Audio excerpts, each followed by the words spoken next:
Bonjour à chacun et chacune d'entre vous. Quel privilège m'est donné de vous parler du pardon, de la miséricorde de Dieu. Suite à l'invitation de notre pape François, qui a lancé cette année de la miséricorde, c'est comme tout l'Évangile qui prend un sens dans ce mouvement de la miséricorde et du pardon. Bien sûr, cette année s'entame avec beaucoup d'activités, mais aussi avec ces gens qui vont parcourir le monde simplement pour revenir au message central de l'Évangile, la miséricorde. Je vous parlerai aujourd'hui du pardon qui est aussi guérison. Je vous parlerai aussi du péché. Qu'est-ce que le péché? 3 paraboles extraordinaires, dont celle du Fils prodigue, et comment laisser Dieu être Dieu dans chacune de nos vies. Le pardon qui libère et le pardon qui donne la vie. Pardonner.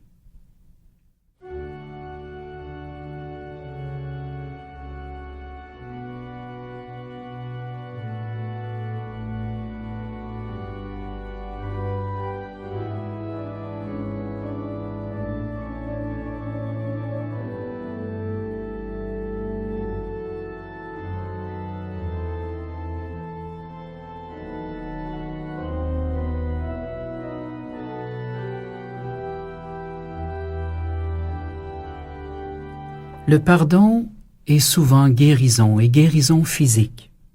On voit souvent Jésus dans l'Évangile guérir certaines personnes, guérir un paralytique, guérir un lépreux, et ensuite lui dire simplement « Va, tes péchés sont pardonnés ». Ce qui intriguait beaucoup de personnes parce qu'on se disait « Mais qui a le droit de pardonner les péchés?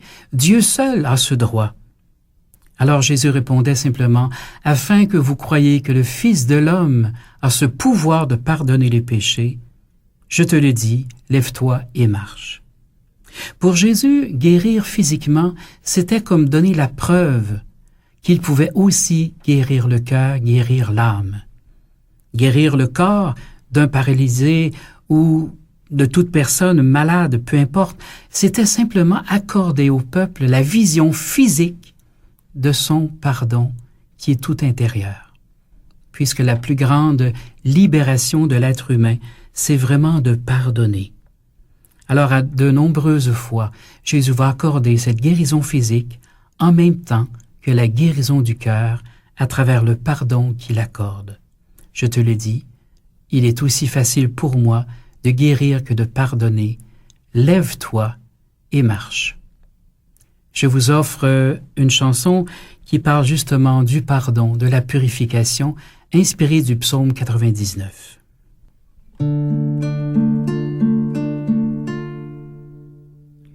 Purifie mon cœur, lave-moi de ma faute. Purifie mon cœur, efface mon péché. Mon cœur a besoin de lumière, mes yeux ne voient que mon péché. Montre-moi ta miséricorde, mon âme se meurt dans la nuit. Purifie mon cœur, lave-moi de ma faute. Purifie mon cœur, efface mon péché. Ma faute est toujours devant moi, mon cœur est envahi de doute. Je n'ose plus croire en ton amour, délivre-moi de ma misère. Purifie mon cœur, lave-moi de ma faute. Purifie mon cœur, efface mon péché. Mon âme est remplie d'amertume, mon cœur se noie dans la tristesse. Je t'en supplie, apaise-moi, j'ai tant besoin de ton amour. Purifie mon cœur, lave-moi de ma faute. Purifie mon cœur, efface mon péché.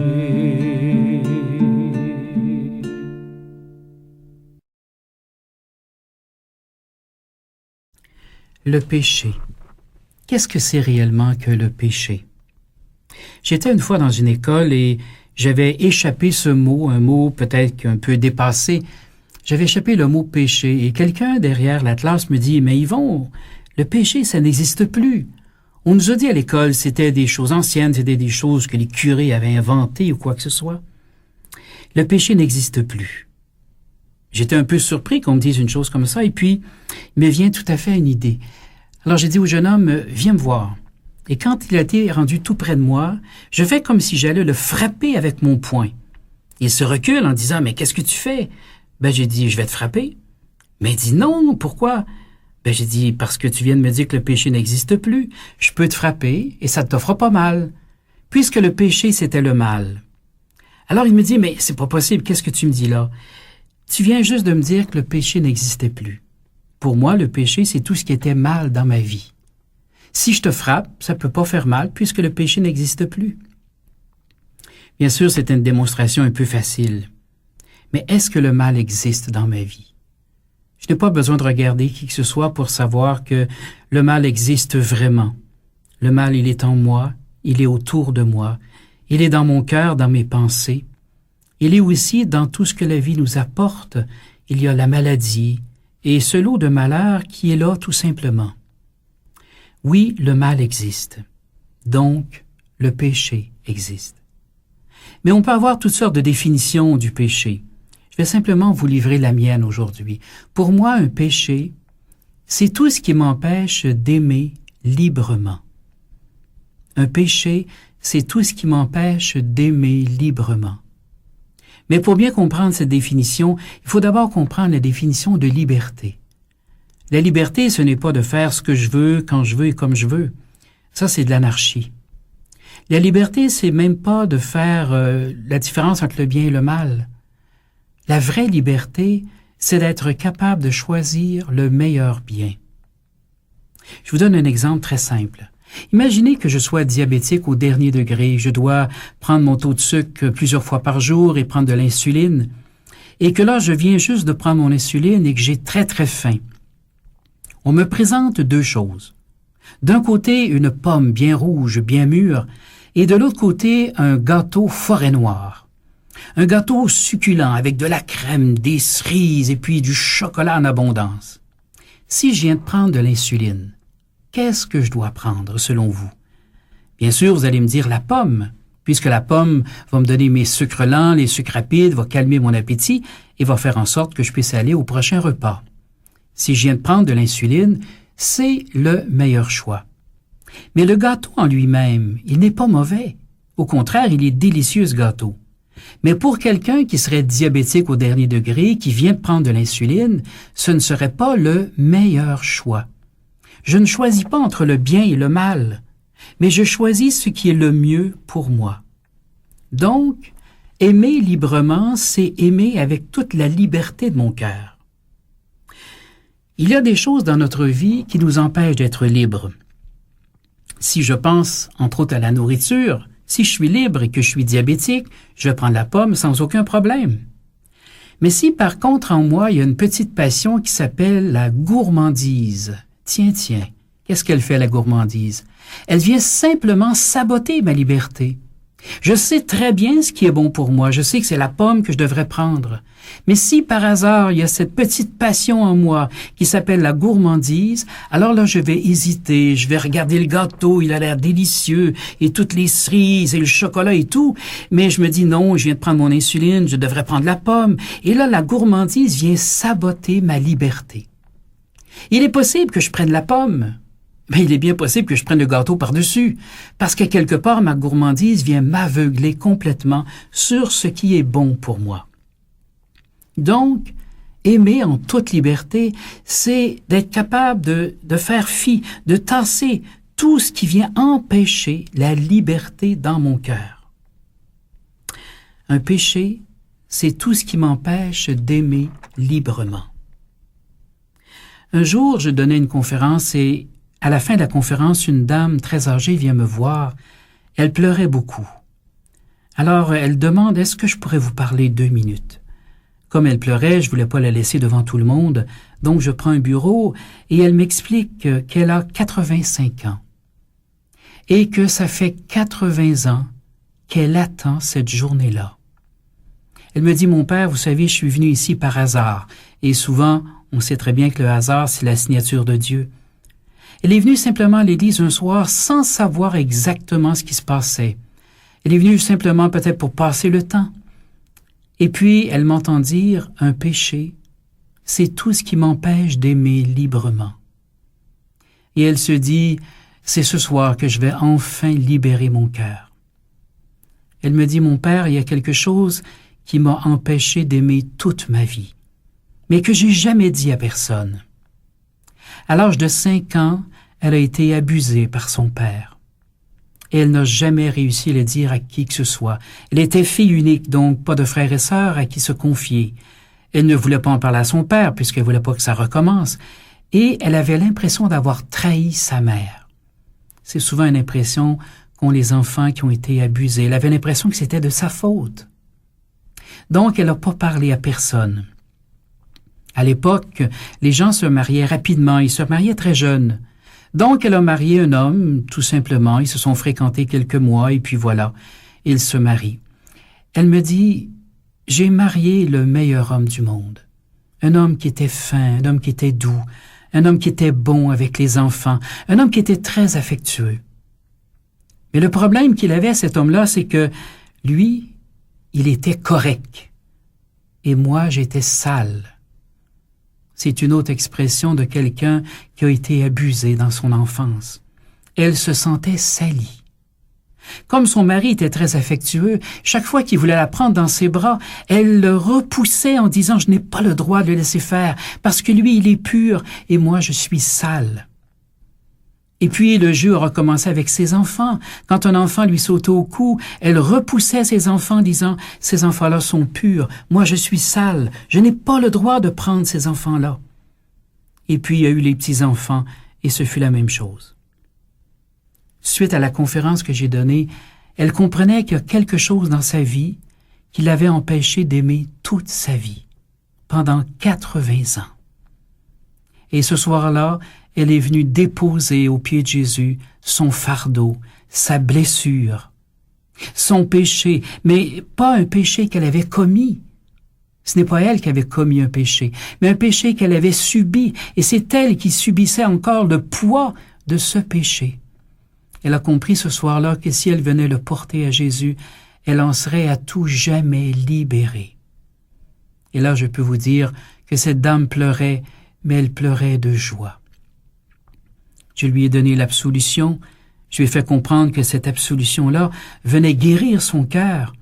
Et là, c'était la joie sur tout son visage, même si ses pleurs inondaient ses joues. Et puis elle me quitte. Et tout d'un coup, elle se retourne et elle me dit « Père Yvon, s'il vous plaît, racontez mon histoire à tout le monde. Racontez-leur comment ça fait souffrir et dites-leur de ne pas attendre 80 ans. C'est trop long et ça fait trop mal.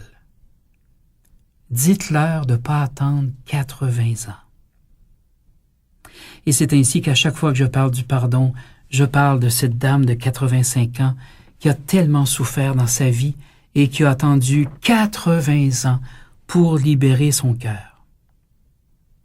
Bien sûr, c'est pas toujours des choses graves, c'est pas toujours des choses terribles qui nous arrivent, mais souvent il y a des choses qu'on garde dans notre cœur, qu'on dit à personne. On ne sait pas si c'est un péché ou pas, et finalement, ça fait 5 ans, on le dit pas, ça fait 10 ans, on le dit pas, et puis la vie continue, et on garde un poids immense parfois pour des si petites choses. Un jour, une dame me dit, « Ah, toi, Yvon, et tes histoires, là, veux-tu que je te dise, moi, ce qui est arrivé quand j'avais 5 ans? » Non, j'ai pas été abusé par mon père, non, rien de ça. Quand j'avais 5 ans, il y avait sur le coin de la rue chez moi un petit magasin. Ils vendaient des bonbons. Et moi, j'avais faim, j'avais le goût d'avoir quelques bonbons, mais j'avais pas de sous. Alors, je suis rentré dans le magasin et puis j'ai volé un petit sac de bonbons qui coûtait peut-être 1 sou, 2 sous, peu importe. Naturellement, les bonbons, elle les a mangés. Elle ne peut pas les remettre. Et plus tard, à l'école, elle a appris qu'il y avait 2 sortes de péchés. Il y avait des petits péchés qu'on appelle les péchés véniels et il y avait des péchés beaucoup plus graves qu'on appelle les péchés mortels. Les péchés mortels, elle a appris qu'il fallait les confesser. Sinon, s'il nous arrive un malheur, bien, on n'a pas droit d'aller au ciel. Mais elle a appris aussi que les petits péchés qu'on appelle les péchés véniels, ce sont des péchés absolument pas très graves et qu'on peut demander pardon tout simplement et tout est correct. Donc, elle a volé un petit sac de bonbons, elle s'est dit c'est sûrement un péché véniel et elle n'en a jamais parlé à qui que ce soit. Elle me dit, Yvon, après 50 ans, je peux te dire que quand je vois un plat de bonbons sur une table, le cœur me lève. J'ai toujours ce souvenir dans mon cœur. Je n'en veux plus de ces bonbons. Je veux les donner. Je veux enfin être pardonné. Imaginez, passer 50 ans avec le mal de cœur parce que je vois un plat de bonbons, alors que si je le donne tout simplement, le Seigneur vient guérir et vient pardonner tout ça. Les gens me disent, ce que j'ai fait à telle ou telle circonstance, est-ce que c'est un péché grave? Est-ce que c'est un péché mortel, un péché véniel? Et à quelque part, il n'y a aucune distinction de ce genre dans l'Évangile. C'est nous qui avons inventé ces distinctions. Mais si toi, dans ton cœur, tu as l'impression que c'est un péché mortel que tu as fait, un péché très grave, mais tu sais d'avance que Jésus te pardonne, alors s'il te plaît, va lui porter rapidement ton péché, afin d'en être libéré, d'en être guéri, d'en être pardonné. Et si dans ton cœur c'est un péché véniel, un péché qui n'a pas d'importance, mais que tu traînes depuis des années, voire des mois ou quoi que ce soit, alors va tout de suite l'y porter pour avoir la paix dans ton cœur. On ne doit pas garder, que ce soit un petit, un moyen ou un grand péché, on ne doit jamais garder cela dans son cœur, car ce sont des boulets qui nous alourdissent le cœur et qui mènent notre vie impossible. Que l'on puisse donner à Jésus tout ce qui est de trop, tout simplement, parce que lui, il est pardon.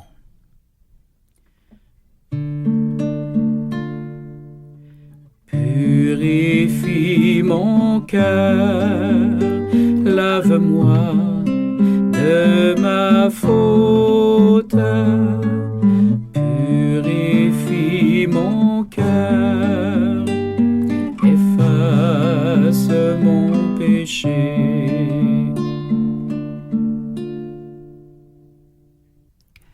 À travers le pardon que Dieu nous donne, dans le sacrement du pardon, entre autres, mais Dieu nous pardonne, bien sûr, dès qu'on lui demande pardon, dès que notre cœur se tourne vers lui, Dieu accorde son pardon totalement. Il ne réserve pas son pardon. Mais à travers le sacrement du pardon, on vient comme le célébrer. On vient chercher aussi une grâce particulière, une grâce qui nous fait aller plus loin, qui nous fait dépasser nos limites, qui nous fait dépasser nos blessures. Le sacrement du pardon vient aussi nous relever de certaines promesses. Vous savez, parfois, on fait des promesses dans des situations terribles et quelque temps plus tard, on regrette un peu, mais on a fait une promesse. Imaginez simplement une jeune femme de 25 ans qui est au chevet de son mari qui se meurt de leucémie. Ils ont 25 ans tous les deux et ils ont un jeune enfant de 2 ans.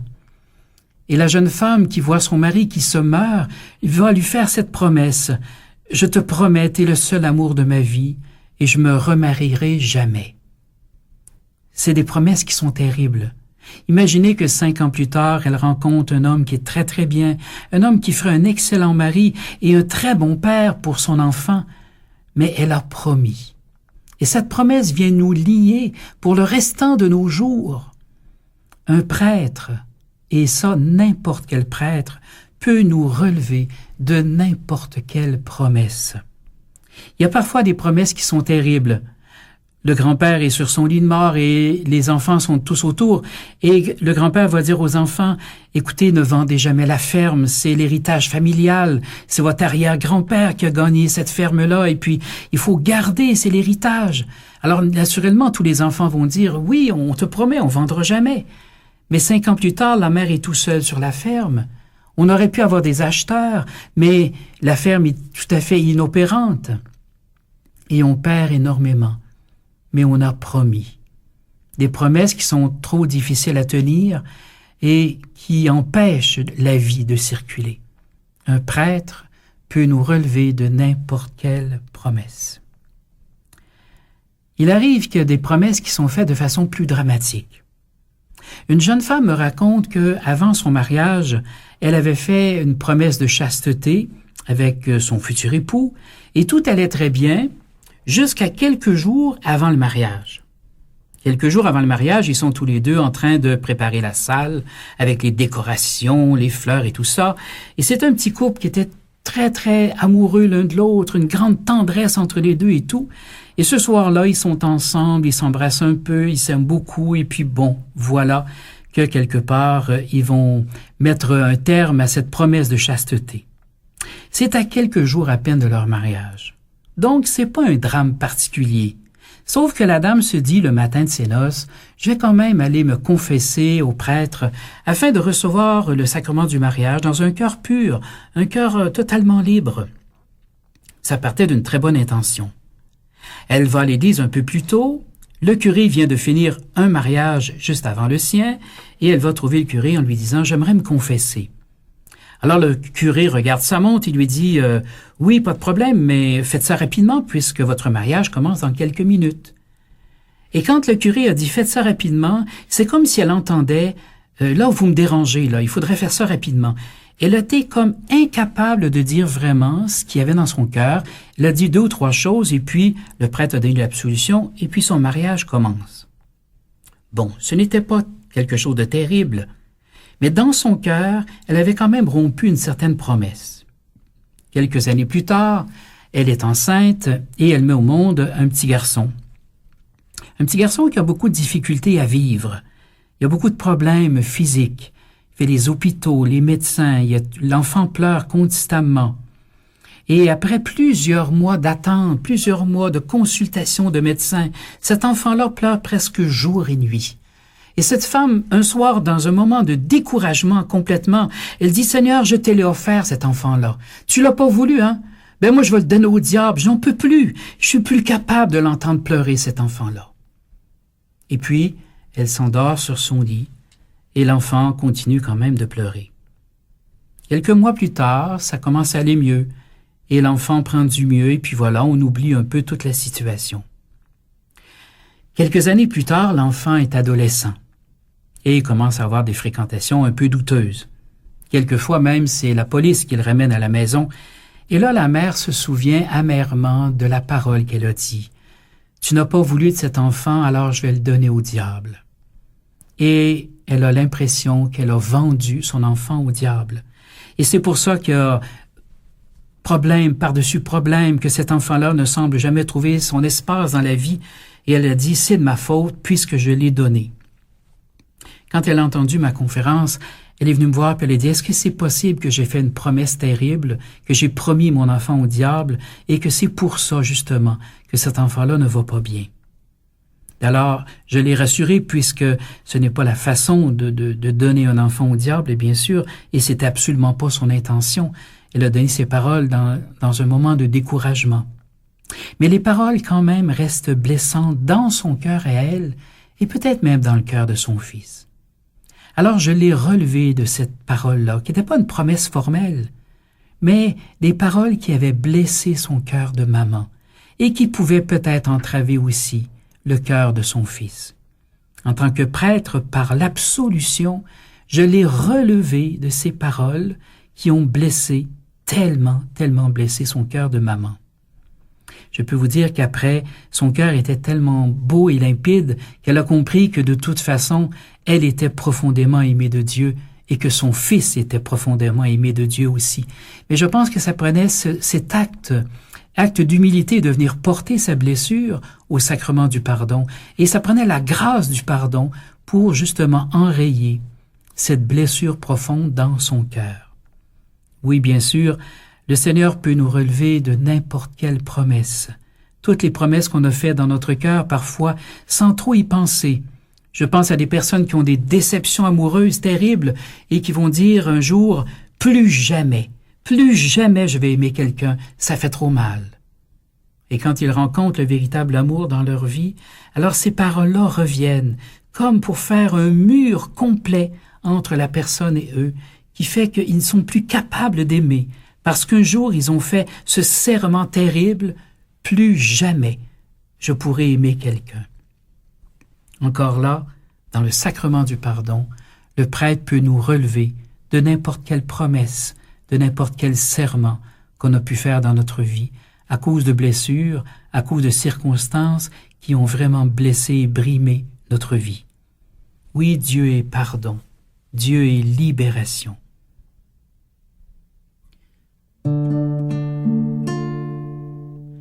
Purifie mon cœur, lave-moi de ma faute. Purifie mon cœur, efface mon péché.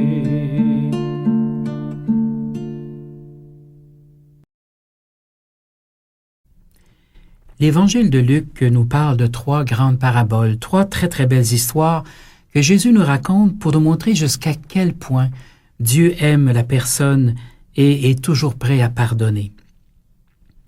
La première parabole, un homme a 100 brebis. Il vient à en perdre une. Il laisse les 99 dans le pâturage et il part à la recherche de celle qui est perdue. Et quand il la retrouve, tout joyeux, il la met sur ses épaules et revient avec elle.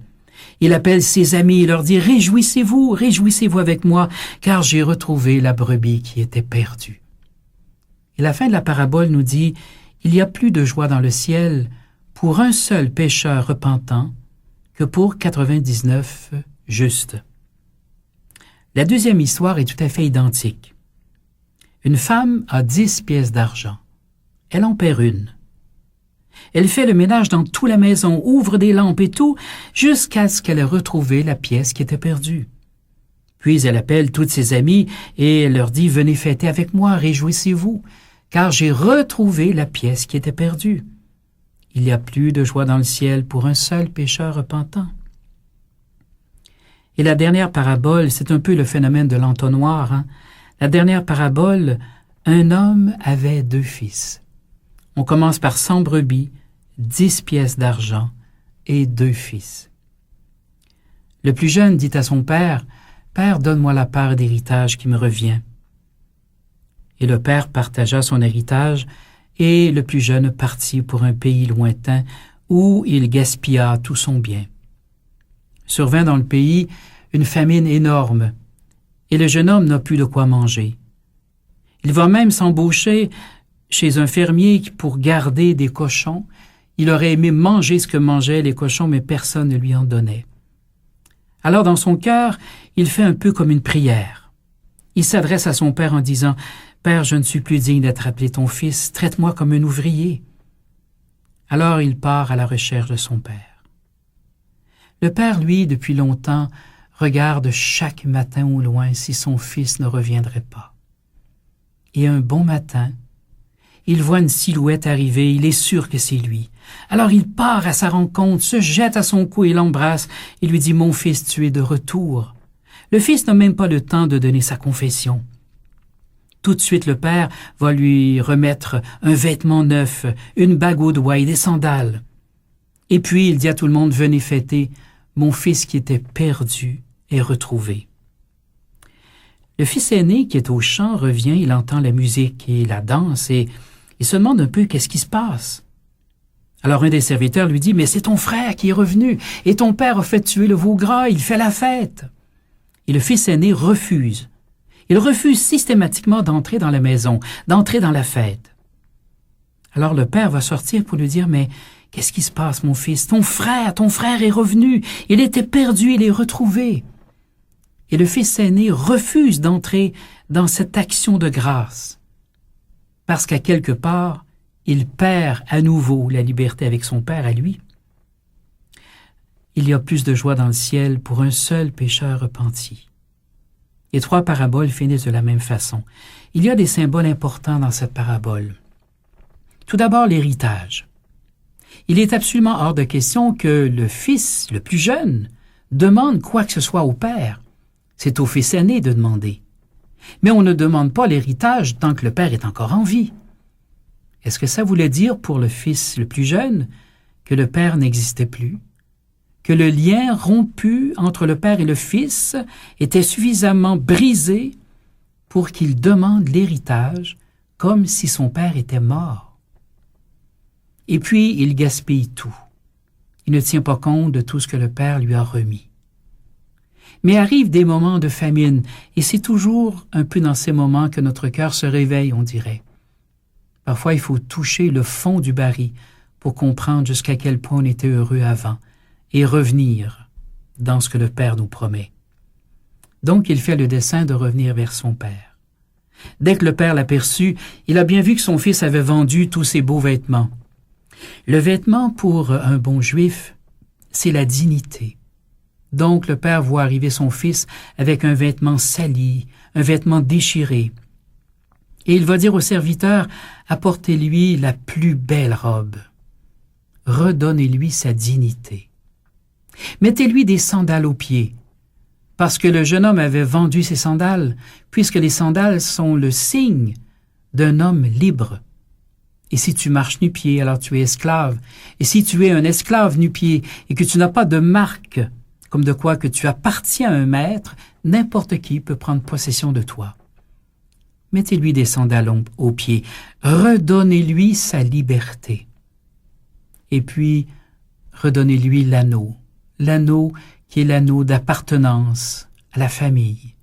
Le jeune homme avait dit, « Père, je ne suis plus digne d'être appelé ton fils. » Et le père lui redit, « Tu es toujours mon enfant. » Et puis le signe du veau gras. Le veau gras qui est ce que nous voulons partager dans le moment le plus important de notre vie. On va soit engraisser un veau ou un chevreau. Dans certaines régions, on va même planter des arbres particuliers. Quand ils vont donner leurs fruits, alors on pourra le partager dans des moments très, très grands de la famille, les naissances, les mariages. Et le père, là, fait tuer le veau gras parce que l'événement le plus important de sa vie, c'est que son fils le plus jeune est revenu vers lui. Alors le fils aîné va dire quelque chose d'important. Il va dire, « Ton fils que voilà a gaspillé tous tes biens. » Il n'a pas dit « mon frère », il a dit « ton fils », puisque lui-même considère que la relation entre son frère et lui-même a été rompue. Et quand le père va lui répondre, il va lui dire « ton frère qui était perdu » est revenu à la vie. Le père veut refaire le lien de la famille entre les 2 fils de cette même famille. Une parabole qui nous dit beaucoup pour chacun et chacune d'entre nous sur ce pardon que Dieu veut bien nous accorder. Souvent, quand il nous arrive de faire des actes terribles, on se regarde dans la glace et on se dit « mais c'est pas possible. Si mon père me voyait dans cet état, si ma mère savait ce que je suis en train de faire. » Alors on sent qu'on a perdu notre dignité d'enfant et bien sûr d'enfant de Dieu. Et c'est pour cela que dans le sacrement du pardon, le Seigneur nous remet la robe, en fait, qui est la dignité. Et le Seigneur va nous rendre libres. Combien de fois j'entends les gens qui me disent « c'est plus fort que moi, j'essaie de me sortir, mais c'est plus fort que moi, cette tendance, ce péché dans ma vie. » C'est comme si on était enchaîné, c'est comme si on était esclave. Et le Seigneur nous redit, ce que je veux, c'est te redonner ta liberté. Et puis refaire le lien, bien sûr, avec l'anneau, avec l'alliance. Et puis la fête, tuer le veau gras, pour fêter, festoyer ensemble, parce que oui, le Fils était perdu et il est retrouvé, et il était mort et il est revenu à la vie. Oui, il y a plus de joie dans le ciel pour un seul pécheur repentant que pour 99 justes qui n'ont pas besoin de repentance ou qu'ils pensent qu'ils n'ont pas besoin de la miséricorde de Dieu.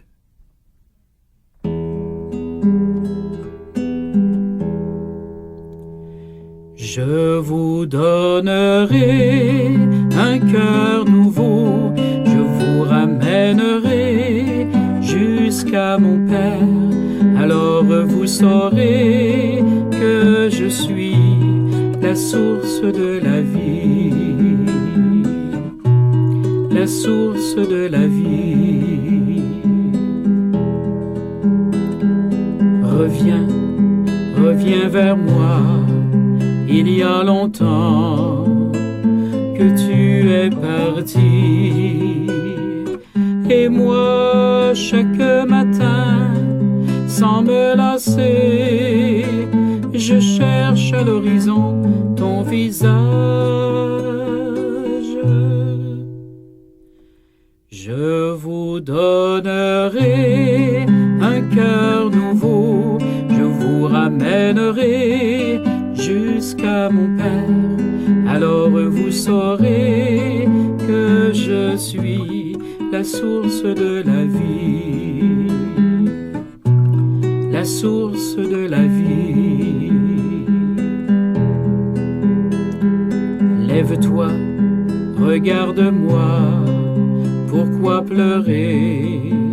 Je ne te condamne pas. Tu cherches la vraie vie, le grand amour. Si tu ouvres ton cœur, je suis là.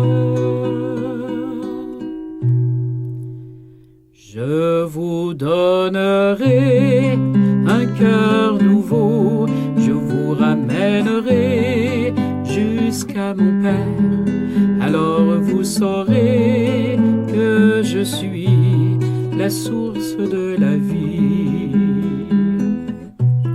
la source de la vie, la source de la vie.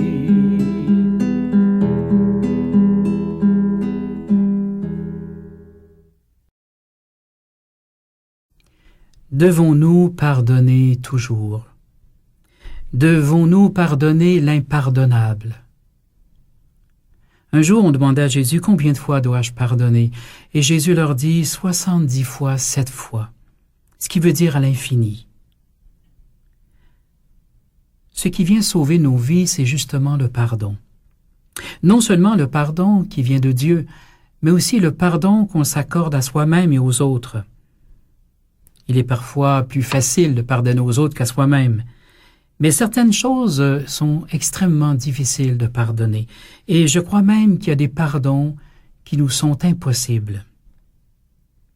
Une dame me racontait comment elle a vécu des moments de détresse terrible quand elle était toute jeune, où elle a subi l'abus de ses frères, de ses pères, de ses cousins. Et pendant plus de 20 ans de sa vie, elle a été abusée par l'un ou par l'autre. Et sa vie en est complètement détruite. Elle dit, je ne suis plus capable de faire confiance à qui que ce soit. Je ne peux pas aimer, j'ai toujours peur. Comment voulez-vous que je puisse pardonner quand ma vie est complètement ruinée par toutes ces personnes qui m'ont maltraité? Elle me disait, allez-vous encore me parler de pardon? Et je lui ai dit, la seule chose qui peut guérir notre cœur, bien sûr que c'est le pardon. Et elle me disait, je veux emmener mon père en cour et mes frères et mes cousins, je veux qu'ils payent ce qu'ils m'ont fait. Et elle demandait $1 million en dommages. Je lui ai dit, je suis presque sûr que si vous allez en cour et que vous demandez $1 million, vous allez obtenir gain de cause. Aujourd'hui, on est très sensible à tous ces phénomènes d'abus. Et une femme qui est abusée pendant si longtemps, je pense qu'au niveau de la Cour, c'est une cause qui est gagnée d'avance. Et j'ai dit, vous allez avoir 1 million. Mais quand vous allez avoir 1 million, qu'est-ce que vous allez faire avec votre argent? Vous allez vous acheter une maison neuve, probablement. Question d'être bien dans la vie, d'avoir une très belle maison. Et chaque fois que vous allez entrer dans votre maison, vous allez avoir 1 million de raisons de vous rappeler pourquoi vous avez une si belle maison. Vous pensez que vous allez avoir oublié? Pas du tout. Vous allez vous acheter une très belle voiture. Et chaque fois que vous allez prendre votre voiture, vous allez avoir 1 million de raisons de vous rappeler pourquoi vous avez une si belle voiture, et ainsi de suite.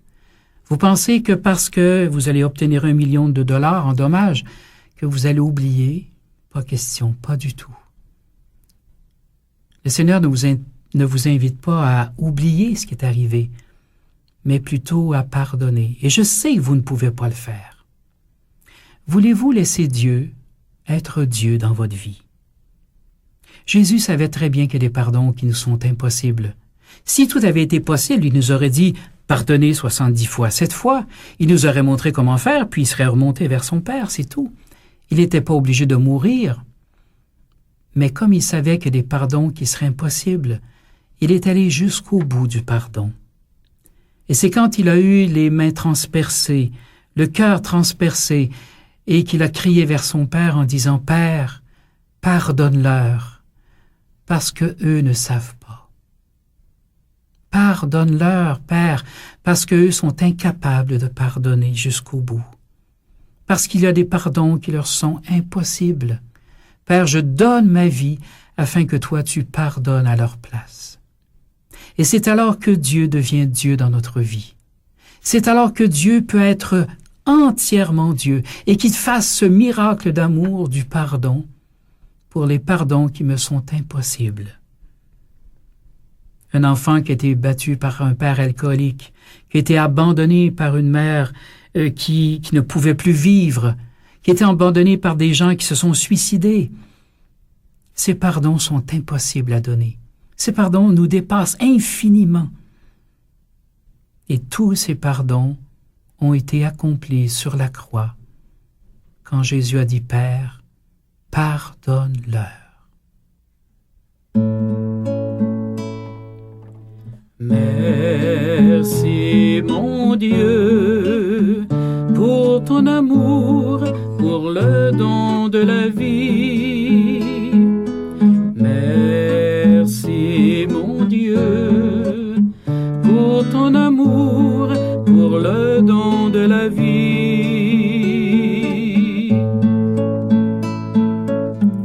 Tu m'as aimé le premier, bien avant que je voie le jour. Tu m'attendais, tu façonnais dans le secret toutes mes pensées, tous mes projets, tu les connais. Merci mon Dieu pour ton amour, pour le don de la vie. Merci mon Dieu pour ton amour, pour le don de la vie.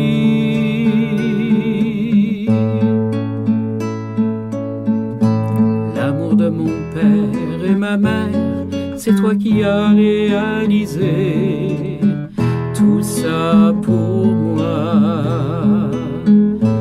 Et grâce à eux, j'ai pu apprendre à te parler, à te prier, toi notre Père.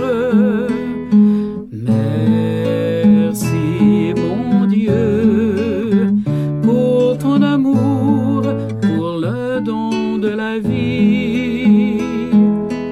Merci mon Dieu pour ton amour, pour le don de la vie.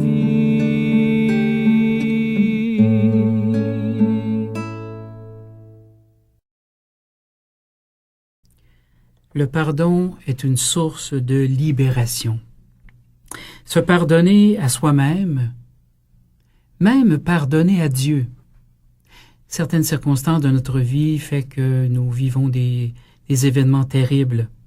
Et parfois on dit, si Dieu était juste, alors il n'aurait pas permis que telle chose m'arrive. Et il peut y arriver qu'on ait des angoisses terribles face à Dieu. Et il faut aussi pardonner à Dieu. Et bien sûr, accueillir le pardon qui nous vient de Dieu.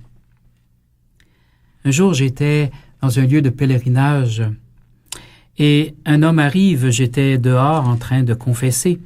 Un homme arrive en me demandant est-ce qu'il pouvait se confesser. Je dis bien sûr, asseyez-vous. Et il me dit, je suis venu ici avec des copains, des amis, parce que nous avons fait une gageure.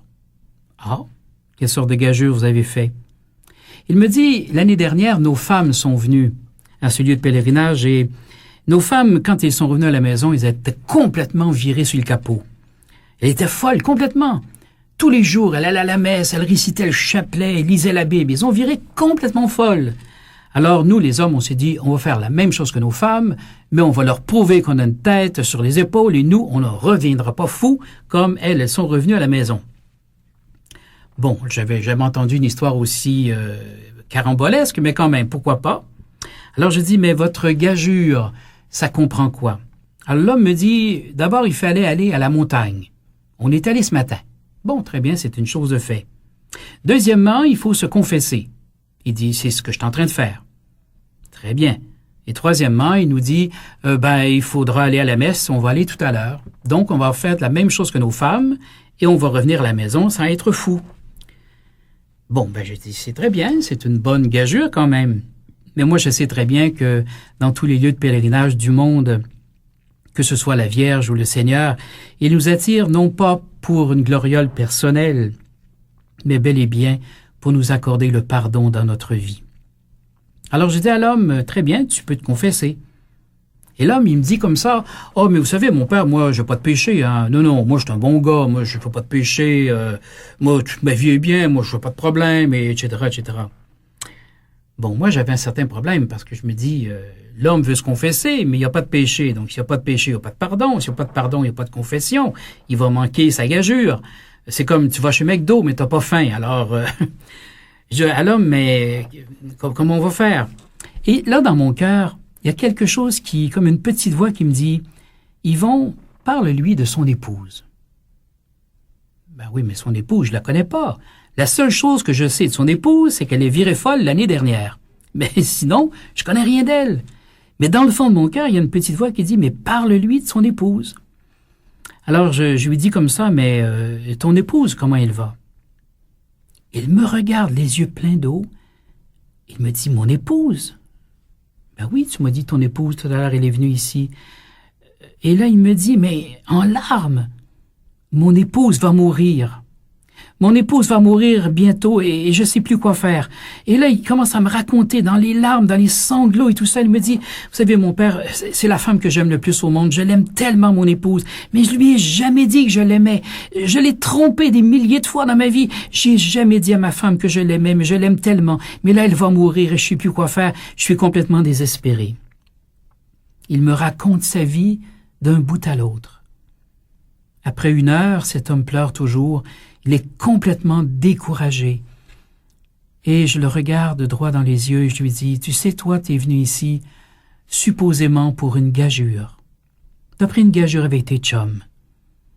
Mais c'est la Vierge Marie qui t'a emmené ici. Non pas pour voir un miracle, non pas pour voir des choses à l'extérieur, mais la Vierge Marie t'a emmené ici spécialement pour que tu puisses te confesser, que tu puisses donner ta misère à Jésus et que Jésus puisse te pardonner. Et aussitôt que tu retournes à la maison, que tu puisses dire à ton épouse, avant qu'elle meure, jusqu'à quel point tu l'aimes. C'est pour ça que tu es venu ici. Et là, l'homme me regarde en disant, mais mon père, c'est impossible, le Seigneur ne peut jamais me pardonner tout ce que j'ai fait trop de bêtises. Et je lui dis, tu es venu ici spécialement pour ce pardon. Laisse Dieu être Dieu dans ta vie une fois. Laisse-le prendre toute la place dans ton cœur. Jésus est mort sur la croix pour pardonner principalement tes péchés. Laisse-le être Dieu dans ta vie. Accepte le pardon qu'il te donne. Et là, je lui donne l'absolution, et cet homme-là était redevenu comme un enfant. C'est comme si ses yeux voyaient pour la première fois. C'est comme si son cœur aimait pour la première fois. Il était rempli de larmes, mais il sentait la joie et la paix dans son cœur. Alors il se lève et il me dit, « Est-ce que vous êtes ici longtemps, mon père? » J'ai dit, « Je vais confesser cet après-midi. » Il dit, « Attendez, je vais aller chercher mes autres amis. Eux aussi doivent se confesser. » Et j'ai confessé toute la gageure.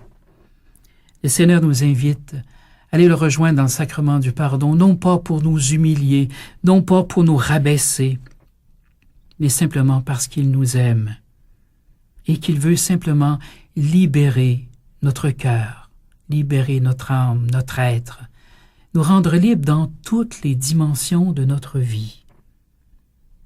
Laissez Dieu être Dieu dans notre vie. Aujourd'hui, vous avez entendu la voix du Père Yvon. Vous l'entendez souvent, vous la reconnaissez. Mais si cette voix était plutôt celle de Dieu? Si pendant un court instant, ce n'était plus le Père Yvon qui était devant ce micro pour vous parler, mais si c'était Jésus lui-même, qu'est-ce que Jésus vous dirait? Lui, il vous connaît très bien, il connaît votre cœur dans les moindres replis, il connaît toute votre vie. Qu'est-ce qu'il pourrait vous dire aujourd'hui, alors que vous êtes à la fin de cet enregistrement et que votre cœur est peut-être tout prêt à s'ouvrir à cette grande tendresse, cette grande miséricorde de Dieu? Je suis convaincu que Jésus vous regarderait dans les yeux et il vous dirait, « Si tu savais comme je t'aime, si tu savais comme je pense à toi, comme tu es important, importante pour moi. Quand j'ai donné ma vie sur la croix, c'est à toi que je pensais. Parce que mon Père et moi, nous t'aimons d'un amour infini. Parce que mon Père te regarde exactement de la même façon qu'il me regarde. Parce que je suis son fils bien-aimé et que tu es son fils ou sa fille bien-aimée. Le Père t'aime d'un amour infini et il est prêt à te pardonner entièrement toute ta vie parce qu'il te veut libre, un enfant libre. Il veut te redonner cette tunique, la tunique de fierté. Il veut te redonner les sandales de la liberté et l'anneau filial de la famille. Et aujourd'hui, il veut tuer le veau gras afin que tu puisses te réjouir avec tes frères et tes sœurs, revenir dans la grande famille de Dieu et te réjouir, faire la fête. Car cette année, c'est l'année de la miséricorde. Une miséricorde qui veut entrer dans ton cœur et y rester à jamais. À la fin de ce très court temps passé avec vous, je demande au Seigneur de vous bénir, de poser sa main de tendresse sur chacun et chacune d'entre vous, et que par ma voix, vous puissiez simplement recevoir la bénédiction, la tendresse et la miséricorde de Dieu, par le nom du Père, du Fils et du Saint-Esprit. Amen.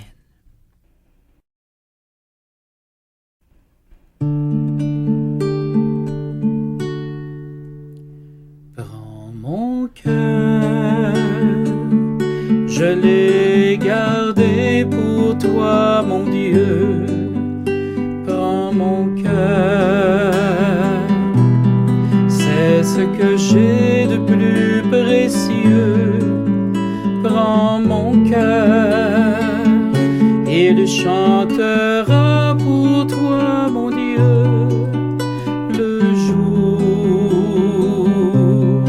et la nuit. Tu sais,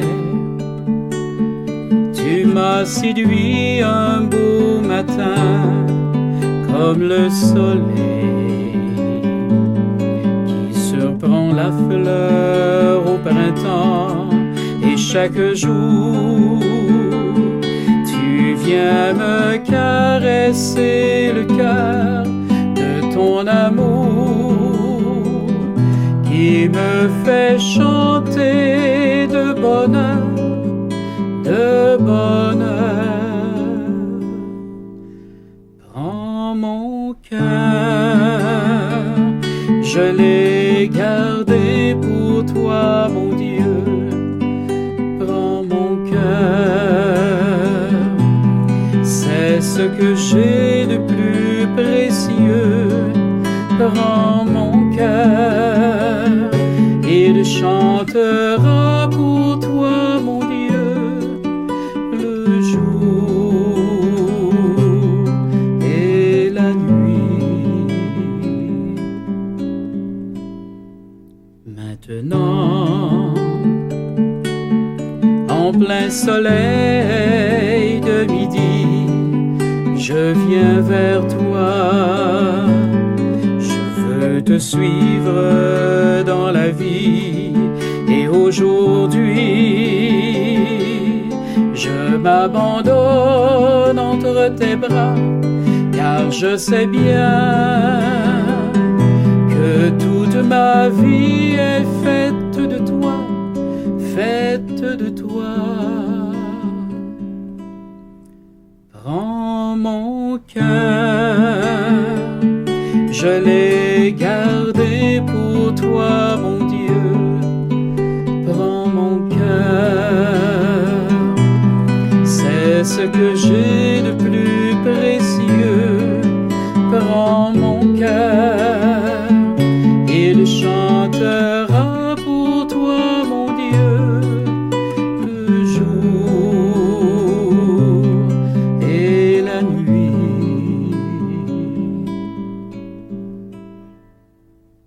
Un soir, mon corps usé de te chercher s'endormira